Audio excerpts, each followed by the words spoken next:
sé que lo que vamos a recibir hoy, que es el cierre de nuestra serie que se ha llamado ¿cómo? Pasando del desierto a Canaán. Hoy le hacemos el cierre. Le voy a pedir a mi amada Sandra que se siente acá. Es que me gusta verles y entonces... Yo sé, pero yo me doy cuenta de todo el espíritu. Hoy vamos a terminar nuestra serie pasando del desierto a Canaán. Yo sé que so pena de ser repetitiva, no me importa, padecer vituperio por causa de Cristo, muestre su Biblia. No. Eso, individual, excelente, muy mal, excelente, muy mal, excelente. Amados, ¿saben por qué insistimos algunos predicadores, no todos, insistimos tanto en la Biblia física? Porque la mayoría, no todos, pero la mayoría creemos, y me incluyo, que va a haber un día en que el internet va a vetar la Biblia y que todo aquello que hable de la palabra de Dios va a salir de la red y que lo que nos va a quedar es el libro y nuestros apuntes. Por eso amo el cuadernito. La persecución que viviremos por causa de la palabra en los últimos tiempos no es una falsa profecía.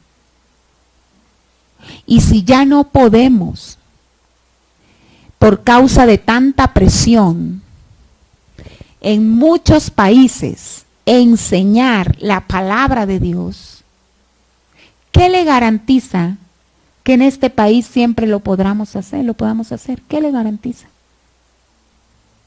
Entonces no deje de tener su Biblia. Alguien decía, ¿no le parece más rico llorar sobre una Biblia que llorar sobre un celular? ¿Es en serio? Cuando usted abre la Biblia, en donde Dios le quebrantó, le habló, lo levantó, usted puede recordar la hoja está mojada. ¿Alguien tiene hoja mojada en su Biblia? Y cuando vemos esas hojas mojadas, no porque se le derramó el café, de lágrimas, decimos, wow, Señor, tú hiciste algo poderoso conmigo en esta ocasión. ¿Recuerdan? No se pierda de eso. Los que tenemos cuadernito y además lo hacemos con colorcitos, entonces se corre el resaltador. Pero eso es poderoso porque es testimonio de las obras del Señor. ¿Quién va a traer Biblia el próximo domingo? Amén, los comencé. Ok, espero que el Espíritu Santo les haya redarguido. Padre, te damos gracias, Señor, por tu palabra escrita. Gracias por la firmeza de ella. Gracias porque no hay vigencia. Ella es eterna. Y hoy recibimos la verdad de tu palabra, reconociendo que no hay momento más oportuno que este. Y admitimos, Señor, tu verdad como nuestra verdad. Y nos sometemos a lo que hoy vamos a recibir de tu boca. Ayúdanos, toca nuestro espíritu. Quita de en medio de nuestro ser el estorbo y danos unidad con tu verdad, Señor. Amén. Iglesia, el día de hoy vamos a estudiar un momento cumbre en la vida del pueblo de Israel. Hoy pasan el Jordán. Hoy vamos con Josué 3. Hoy atraviesa el pueblo de Israel el río Jordán. Hoy entra a Canaán. Hoy entra a la tierra prometida. Este momento histórico histórico habla claramente de un episodio espiritual en la vida de Israel y en la vida del creyente. Sabemos que atravesar el Jordán es atravesar aquel impedimento, circunstancia, situación que es absolutamente imposible de atravesar. Aquello que es imposible. No hay nada imposible, sí hay imposible para usted. No hay nada imposible para Dios. Para el pueblo de Israel era imposible atravesar el Jordán caminando. Para usted hay situaciones imposibles. Para mí hay situaciones imposibles.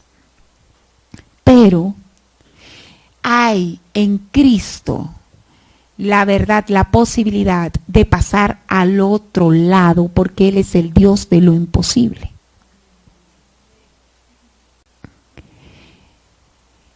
Es tremendo porque aunque muchos nos dicen que el ser humano siempre ha tenido esa concepción de un Dios y siempre ha necesitado creer en un Dios y entonces por eso todas las culturas tienen diferentes dioses y etc. Yo quiero decirle que el Dios de la Biblia es el único Dios de lo imposible.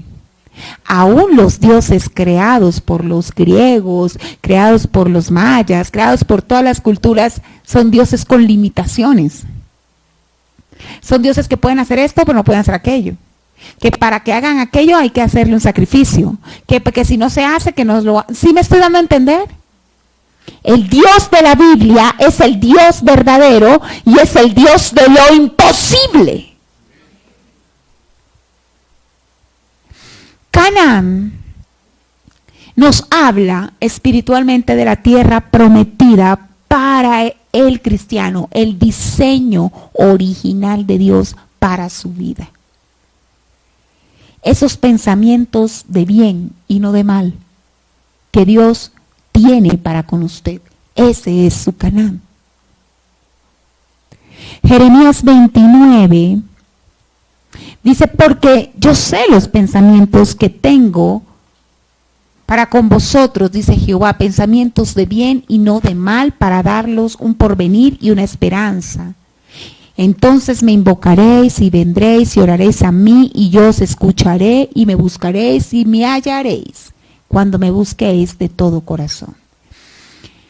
Hoy nosotros vamos a cerrar un estudio que tuvo 4 domingos. El primer domingo, por medio de la palabra de Dios, el Señor nos mostró que para llegar a Canaán tenía que existir un sí, una respuesta afirmativa a su llamado.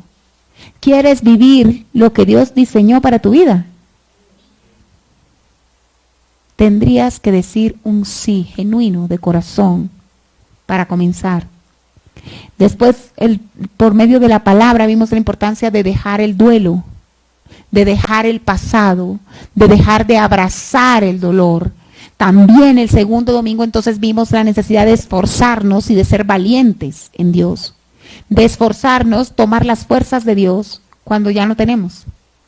Porque cuando no tenemos fuerza, está la opción de rendirse. Pero el cristiano que quiere conocer, degustar la buena voluntad de Dios para su vida, no se rinde. Echa mano de la fuerza de Dios. Ah, no, es que a mí la bondad me llegó hasta aquí, a ti. Pero a Dios no. A mí la fuerza me llegó hasta aquí. A mí el perdón me llegó hasta aquí. A mí, a ti. A Dios no. Echar mano de Dios, eso es esforzarse. Valentía. La valentía que Dios pide en su palabra es para hacer la palabra de Dios. Y hablamos de la importancia de tener esa valentía para luchar contra nosotros mismos, que venimos a ser, a la hora de la verdad, el impedimento más grande para que el propósito de Dios se manifieste. Ya a esta altura yo pienso que usted se debe estar convencido de eso. Si usted pertenece a esta casa, yo ruego en el nombre de Jesús que hoy que cierre este tema, ninguno sea engañado creyendo que si no ve el buen plan de Dios en su vida, es porque el diablo es más poderoso. ¿Tuvo más fuerza? No. Es porque nosotros, usted y yo, no tomamos las decisiones correctas. La valentía de luchar contra uno mismo es una decisión. No voy a hacer lo que me nace hacer. Voy a hacer lo que Dios dice que tengo que hacer. Eso es valentía. Hace 8 días vimos la importancia de la obediencia y hablamos que sin obediencia nadie podrá probar el buen plan de Dios.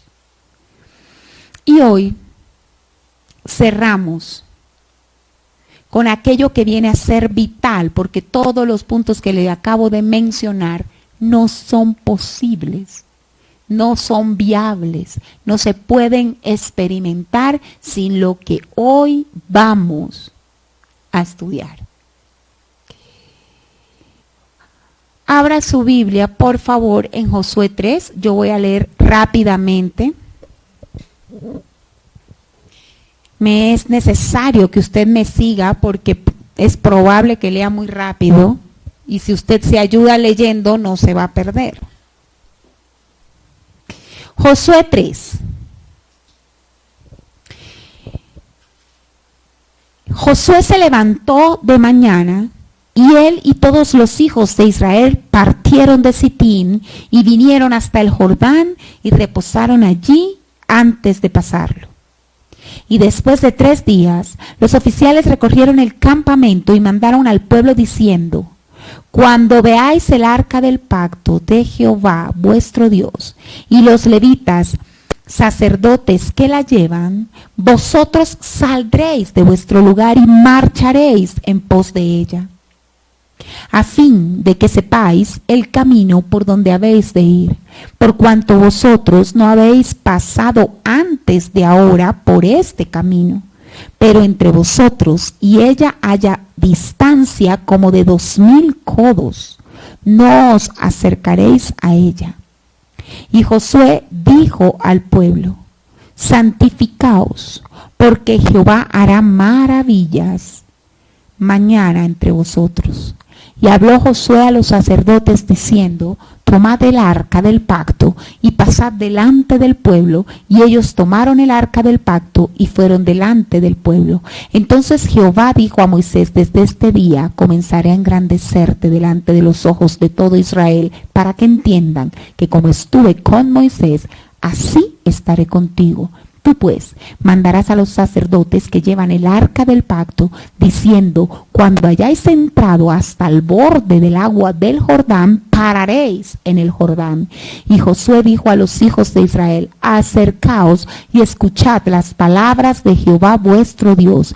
Y añadió Josué: en esto conoceréis que el Dios viviente está en medio de vosotros, y él echará de delante de vosotros al cananeo, al eteo, al heveo, al fereceo, al gergeseo, al amorreo, al jebuseo. He aquí, el arca del pacto del Señor de toda la tierra pasará delante de vosotros en medio del Jordán. Tomad pues ahora 12 hombres de las tribus de Israel, uno de cada tribu, y cuando las plantas de los pies de los sacerdotes que llevan el arca de Jehová, Señor de toda la tierra, se asienten en las aguas del Jordán, las aguas del Jordán se dividirán, porque las aguas que vienen de arriba se detendrán en un montón. Y aconteció, cuando partió el pueblo de sus tiendas para pasar el Jordán, con los sacerdotes delante del pueblo llevando el arca del pacto, cuando los que llevaban el arca entraron en el Jordán y los pies de los sacerdotes que llevaban el arca fueron mojados a la orilla del agua, porque el Jordán suele desbordarse por todas sus orillas todo el tiempo de la siega, las aguas que venían de arriba se detuvieron como en un montón, bien lejos de la ciudad de Aram, que está al lado de Zaretam, y las que descendían del mar de Arrabá, el mar salado, se acabaron y fueron divididas, y el pueblo pasó en dirección de Jericó. Mas los sacerdotes que llevaban el arca del pacto de Jehová estuvieron en seco, firmes en medio del Jordán, hasta que todo el pueblo hubo acabado de pasar el Jordán, y todo Israel pasó en seco. ¡Aleluya! ¡Aleluya! Yo espero que la próxima vez que usted lea este pasaje sea quebrantado. Este momento es un momento cumbre. Alguien dijo, finalmente cuando esto pasó, Jehová dijo, por fin. Iglesia, nunca podemos perder de vista que la generación llamada a entrar, a pasar del otro lado, no fue esa generación. La generación que Jehová llamó a entrar no fue esa generación. Fue un llamado para la generación anterior. Se retrasó 40 años la entrada. Los tiempos de Dios son perfectos. Los tiempos de Dios son perfectos en Él. En Él. Si estamos en Él, ¿sí me estoy dando a entender? Sí se puede retrasar. ¡Claro que se puede retrasar! Aquí lo estamos viendo. Dios había prometido su respaldo para entrar a una tierra donde fluía leche y miel. ¿Cierto? Pero de los 12 espías enviados por Moisés, 10 regresaron con un reporte espantoso. Dijeron, es imposible. De los 12, 10 dijeron, es imposible. Solamente 2 dijeron, eso es pan comido, porque Jehová dijo que no los iba a dar. ¿Y el pueblo a quién le hizo caso? A los 10. Esto debería decirnos algo. ¿La voz del pueblo es la voz de Dios? No. No. No. Que porque la mayoría dice sí, ¿es sí? No.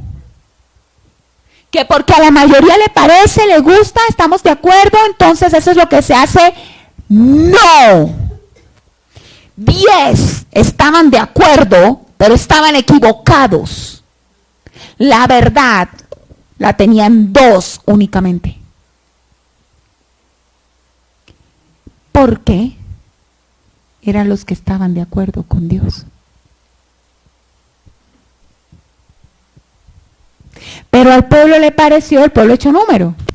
Y dijo, bueno, pensemos, 10 dicen que es imposible. Dios, Moisés, Josué y Caleb dicen que sí. 10 y 4.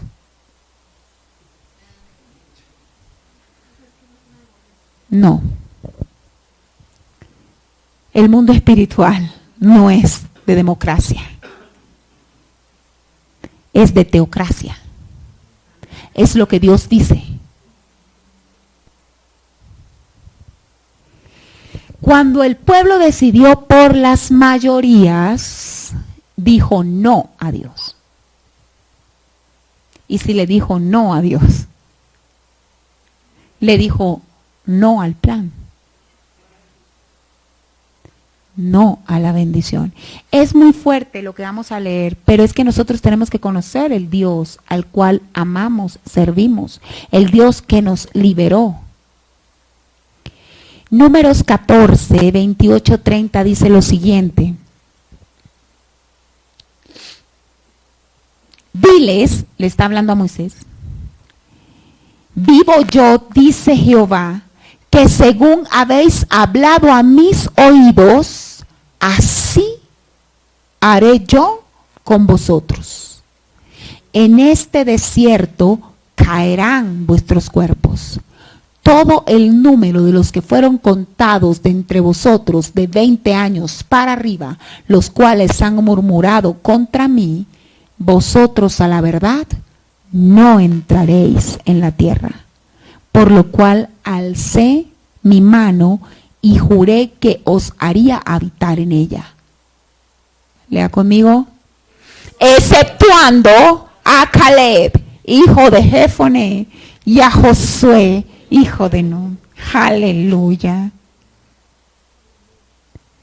Que cada uno que está en esta casa, que yo pueda ser la excepción. No han creído, no verán el plan que yo hice para ellos, exceptuando a Roger, Giovanna, Gustavo, Samuel, Dalina. Cada uno de los que estamos aquí, exceptuando, porque ellos estuvieron de acuerdo conmigo y no con el resto. Es tremendo, porque ¿qué fue lo que venció a la generación que salió de Egipto? Dios es justo. Por alguna razón Él consideró que los menores de 20 hacían parte ya de la nueva generación. Sus corazones ya tenían que ser diferentes. Ellos entraron. Los demás murieron en el desierto, conforme a lo que hablaron, conforme a lo que dijeron, conforme a lo que murmuraron, así haré con ellos. Ellos dijeron, nos metieron en el desierto para matarnos. Y Dios dijo, amén. Así fue el cuadro.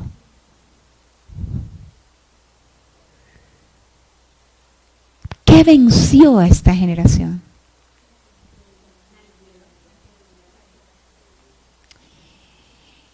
Me gusta, muchos están diciendo acá la incredulidad. Escriban los que están conectados, ¿qué piensan que venció a esa generación? Amados, ellos no eran una generación sin fe. Ellos tuvieron fe. Silencio sepulcral. ¿O usted cree que salir, atravesar, al menos a trancas y mochas, lo sabemos, pero el Mar Rojo lo atravesaron?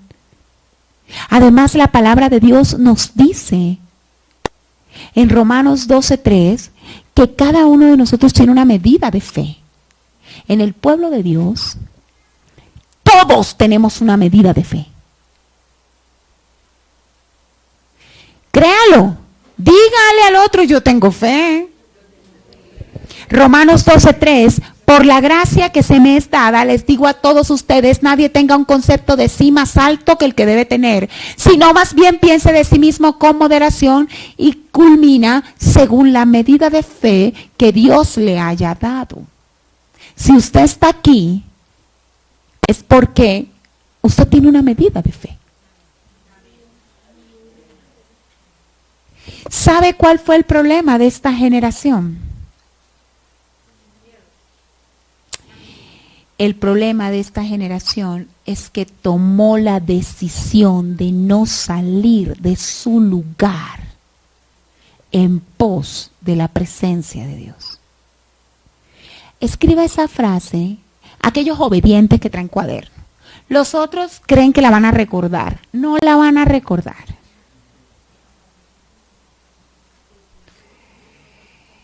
Su decisión de no salir de su lugar en pos de la presencia de Dios Josué 3:3 dice, y mandaron al pueblo diciendo, cuando veáis el arca del pacto de Jehová vuestro Dios y los levitas, sacerdotes que la llevan, vosotros saldréis de vuestro lugar y marcharéis en pos de ella.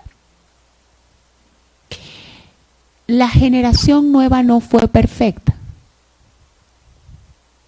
pero la generación nueva decidió salir de su lugar de miedo, de rebeldía, de amargura, de falta de sanidad, de dolor, salir en pos del arca para ver maravillas.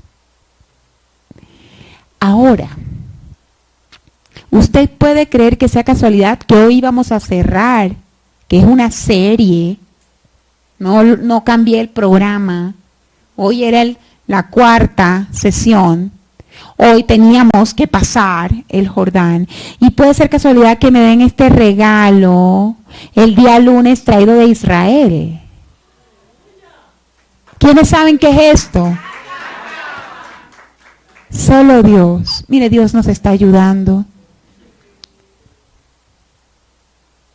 Dios nos está ayudando. Claramente es un regalo de Neiris Córdoba. Extravagante regalo como es ella. Esta es una réplica a escala del arca de la presencia de Dios. Y resulta que mi mamá me está peleando que se la dé para verla de cerca. Mami, la tenemos en la casa, la vas a ver. La necesito acá para lo que voy a explicar. En aquella época, el arca representaba la presencia de Dios. No solamente la representaba, no solamente la simbolizaba, la manifestaba. Por eso nadie que no tuviese el llamado, la investidura, podía tocarla. Si la tocaba, moría. La misma presencia del Señor reposando sobre lo que podríamos decir un cofre. Era un cofre de aproximadamente 111 centímetros de largo, aproximadamente unos 64 de ancho y de alto, de madera, pero estaba recubierta de oro puro. El propiciatorio, que es la tapa. Wow. ¿Quiénes van a estudiar seminario para disfrutarse esto con toda? El propiciatorio era de oro puro. Aquí se derramaba la sangre del cordero. En ese día de expiación que se hacía en el tabernáculo, ella reposaba en el lugar santísimo, allí donde nadie podía acercarse, solo el sumo sacerdote una vez al año, purificado, santificado, entraba con una cuerda y con una campana, porque podía morir. Y de hecho, aunque no hay un registro específico en la Biblia de que eso sucedía, porque había escasez. Sabemos en momentos en que hubo escasez de sacerdotes. Porque si entraba en pecado, moría. ¿Y quién lo podía entrar a sacar si el que entraba moría? Tocaba sacarlo. Y la campana era para que él moviera el pie, y cuando movía el pie los de atrás decían, está vivo. Y usted sabe qué pasaba cuando si en ese día de expiación nadie podría ofrecer sacrificio, tipo de Cristo. Los pecados no eran redimidos, no eran pasados por alto, todo el pueblo moriría. Ese día de expiación todo el pueblo se quedaba afuera, viéndolo hacer todos los rituales para purificarse él, para ofrecer el sacrificio, y todo el pueblo temblaba, dice la palabra. Temblaban. No sabían si morirían. Pero año tras año, la misericordia de Dios, por el Cordero inmolado desde antes de la fundación del mundo, la sangre de Cristo, representada en ese pequeño Cordero cada año, aquí era derramada la sangre. Estos realmente son unos querubines que habla de los ángeles que ejecutan el juicio de Dios. Y cada uno es un ángel mirando la sangre, la paga por el pecado. Esto es maravilloso. ¿Quién va a estudiar la palabra de Dios? Nosotros tenemos el proyecto y después de esta explicación, lo que queremos hacer es que toda la iglesia se involucre en una réplica del tabernáculo que queremos hacer y que cerraremos con una exposición. Eso tenemos ahora. Dali, muéstranos tu regalo.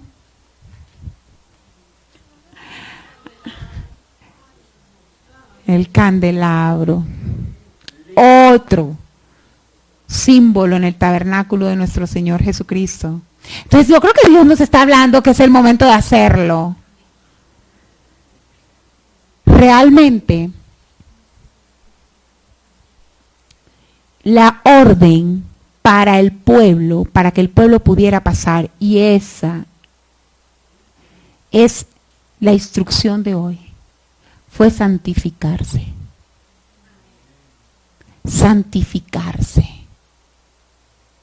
Santificarse. La palabra santo habla de apartado. Si no nos apartamos, si no nos santificamos, no podremos saborear el plan de Dios. Tú vas a tener que apartarte de la corriente del mundo para ver el plan de Dios en tu vida.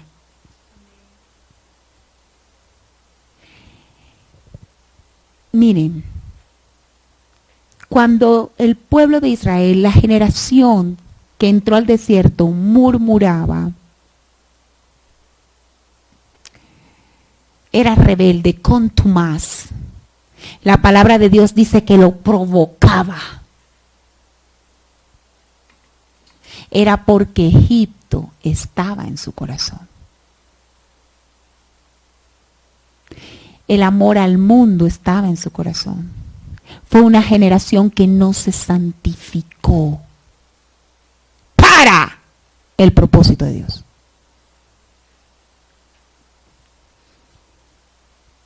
¿Me estoy dando a entender? Hijos, no es verdad que el llamado se cumple solo porque Dios lo dio. Es mentira. Y las prédicas, que no son pocas, en las que se enseña que porque Dios te habló y te llamó, ya eso está hecho, son mentiras.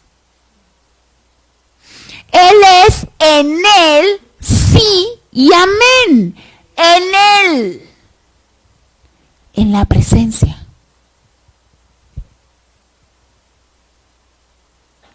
Tú tienes una responsabilidad para que el llamado de Dios se cumpla en tu vida. Hay que cargar la presencia. Es maravilloso estudiar esto. Solo los sacerdotes podían cargarla. Solo ellos, y en el lomo. No se podía usar ningún artefacto.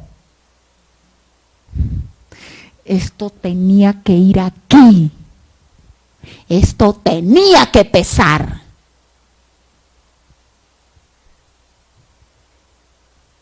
Cuando usaron una carreta, ¿qué pasó? la carreta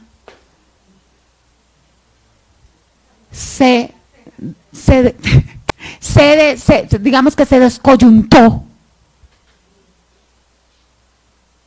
Y entonces la Biblia nos dice que Usa intentó. Fue malo. Era terrible ver que la arca cayera al suelo, ¿no les parece? Era terrible. Y hubo un hombre que intentó para que no se cayera y cayó muerto. Y paró todo. David dijo, ¿qué es esto?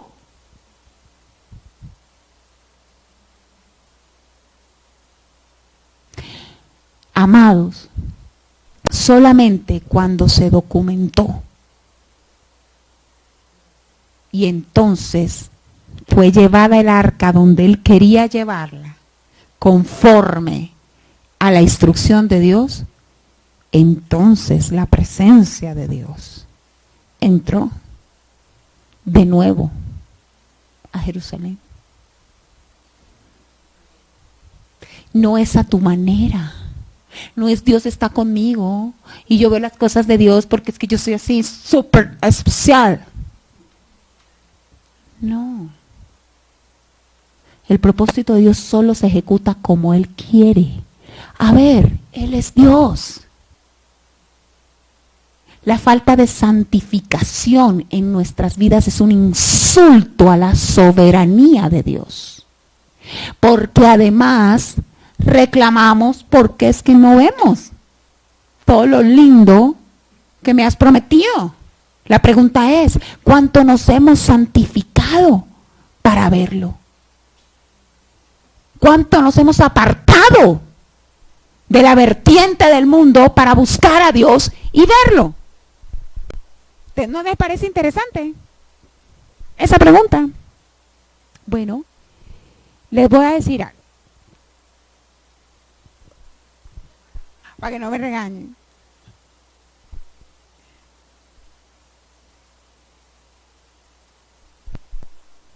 Ahora sí. Josué 3, 5, 6 dijo Josué al pueblo, santificaos, porque Jehová hará mañana maravillas entre vosotros. Y habló Josué a los sacerdotes diciendo, tomad el arca del pacto y pasad delante del pueblo. Y ellos tomaron el arca del pacto y fueron delante del pueblo. El secreto de las conquistas de la promesa de Dios es solo uno: la presencia. La presencia. La generación anterior se negó a entrar a Canaán y en realidad con ello se negó a poner en práctica su fe para elevarse al plano espiritual y ver con los ojos de Dios su destino. Se decidió por los reportes terrenales. ¿Me está siguiendo? Se negó. Cuando dijo no entro a Canaán, se negó a poner en práctica su fe. ¿Tenía fe? Una porción tenía que tener. Pero se negó en ponerla en práctica para elevarse al plano espiritual y decir, esto se ve horrible, pero mi Dios puede con esto. Sino que se dejó, eligió por los reportes terrenales. Y si ya sabemos que tiene fe, que tenía fe, entonces ¿qué pasó? Y entonces ¿qué pasó con los discípulos en aquella ocasión? Que está en Mateo 17, cuando aquel muchacho lunático se echaba al fuego de cuando en cuando y su padre sufría. Y entonces pidió a los discípulos que echaran fuera ese demonio. Y los discípulos fueron y no pasó nada. Y luego este padre va donde el Señor Jesucristo y le dice, ayúdame, mi hijo está atormentado y se echa, y tus discípulos ya lo intentaron y no pudieron. Y la palabra de Dios nos dice en el 20:21, Mateo 17, Jesús les dijo, luego de echar fuera el demonio, por vuestra poca fe, porque de cierto os digo que si tuvieses fe como un grano de mostaza, diréis a este monte, pásate de aquí a allá y se pasará.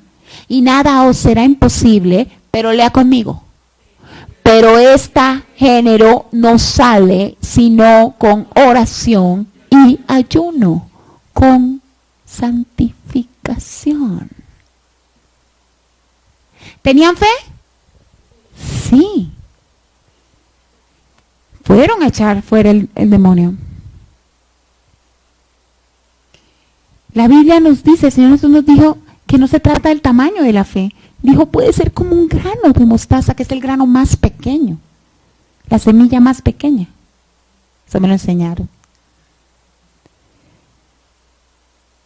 Y entonces, ¿por qué cuando fueron no funcionó? Jesús fue y le dijo, fuera, déjalo en paz. Se fue, lo dejó en paz. Y entonces ellos se quedan viendo el cuadro y le preguntan al Señor, ¿qué pasó?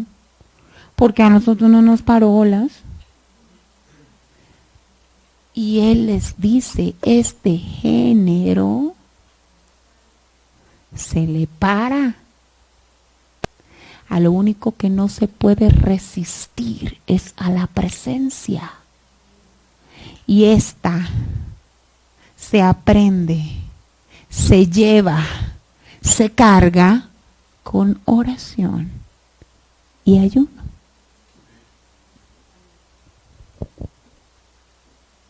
Silencio sepulcral. ¿Saben? El desierto tiene sus comodidades.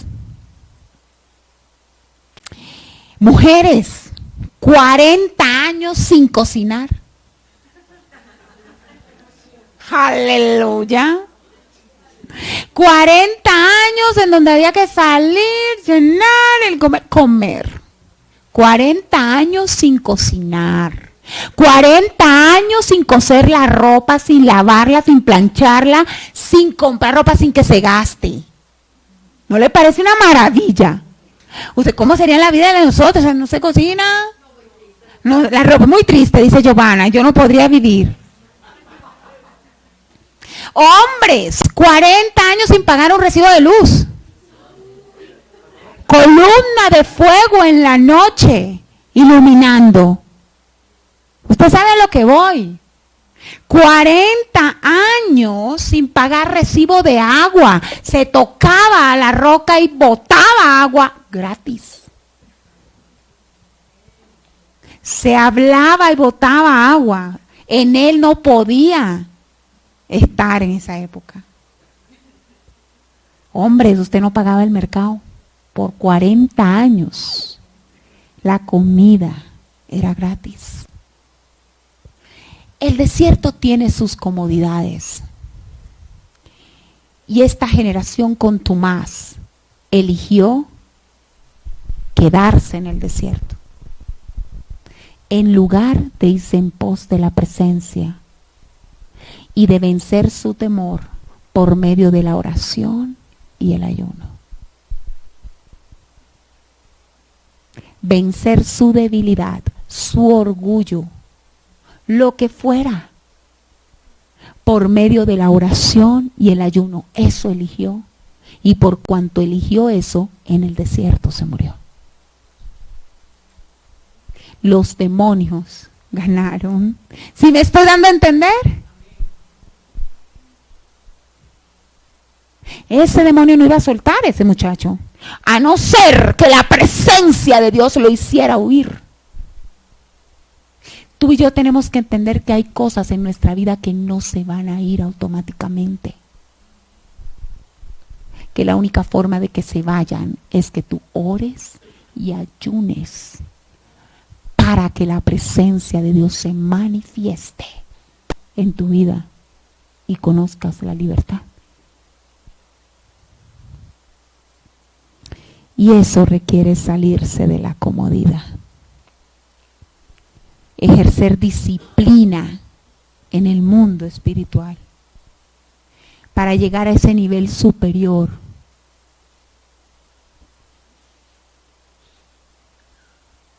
Quiero terminar con esto. Dios trae cambios fuertes a nuestra vida. Dios trae terremotos, tormentas, para que salgamos de la comodidad, de la falsa comodidad de ese desierto, en donde por obstinación, miedo, falta de sanidad, lo que usted quiera, no se quiere mover en pos de la presencia.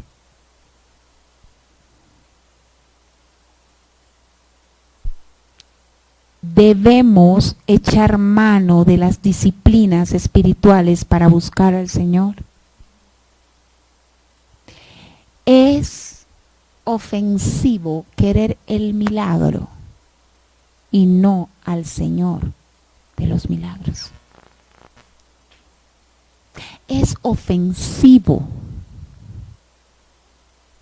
solamente pensar en nuestro bienestar terrenal y no discernir que el bien de nosotros es la presencia. Pero no lo podemos discernir porque nuestra carne no lo permite. Nuestra mundanalidad no lo permite. Cuando comenzamos a discernir que la presencia es lo más valioso, cuando por medio de las disciplinas, oración y ayuno, el espíritu comienza a fortalecerse y la carne comienza a menguar. Por eso es que esto es como que el que come tiene más hambre. Es a la inversa que en el plano terrenal. En el plano terrenal comemos, nos llenamos y nos vienen a traer algo y uno, uy, no lo puedo ver porque me vomito, o sea, no me muestre más comida. En el plano espiritual es a la inversa. Entre menos comemos de Dios, menos hambre tenemos de Dios. Entre más comemos, más hambre nos da. Los que saben lo que es vivir periodos de anorexia espiritual, saben de lo que les estoy hablando. En cambio, cuando estamos comiendo de Dios, estamos orando, estamos teniendo tiempos de búsqueda de su palabra en la madrugada, solo le cantamos, le adoramos, uno quiere más, todo uno ve a Dios por todo lado, todo le habla. Funciona así. Quieres el milagro, pero no la presencia, eso no es posible. Para este nivel del Jordán se requiere la presencia. Esto es bíblico. No se abriría, no se pondría en seco el río hasta que los sacerdotes pusieran la planta de sus pies en agua con la presencia.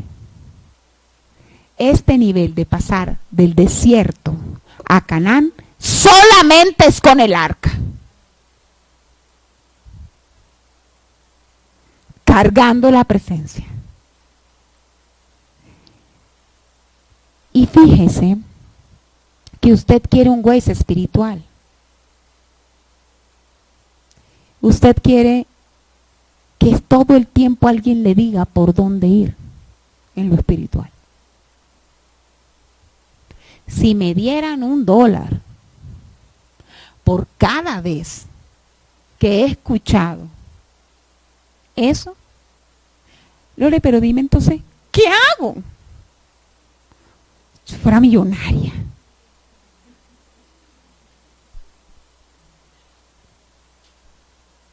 ¿Sabe?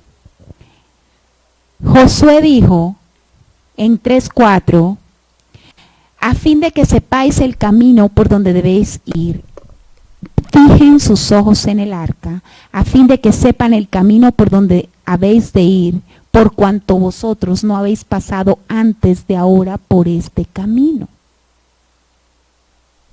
El Señor dijo, miren mi presencia, miren el arca. Por donde vaya el arca, vayan ustedes. Porque ustedes no tienen ni idea por dónde coger. Porque nunca han ido a Canaán, porque no conocen ese camino. Conocen Egipto muy bien, demasiado bien. El desierto también, pero la tierra prometida no. Entonces, vean el arca. Y definitivamente,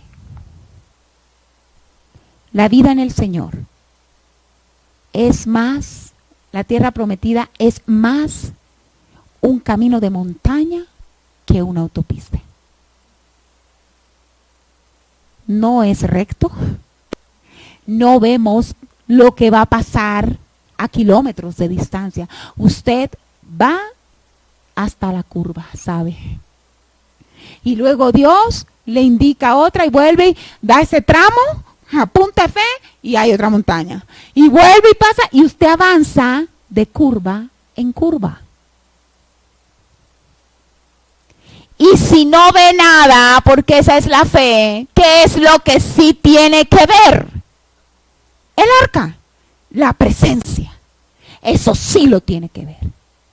Si alguien hoy me dice, no sé qué hacer en esta situación, dime qué hago, yo tendré que responderle, mira el arca, mira la presencia, ora, ayuna, lee la palabra, busca la dirección de Dios, busca la presencia de Dios.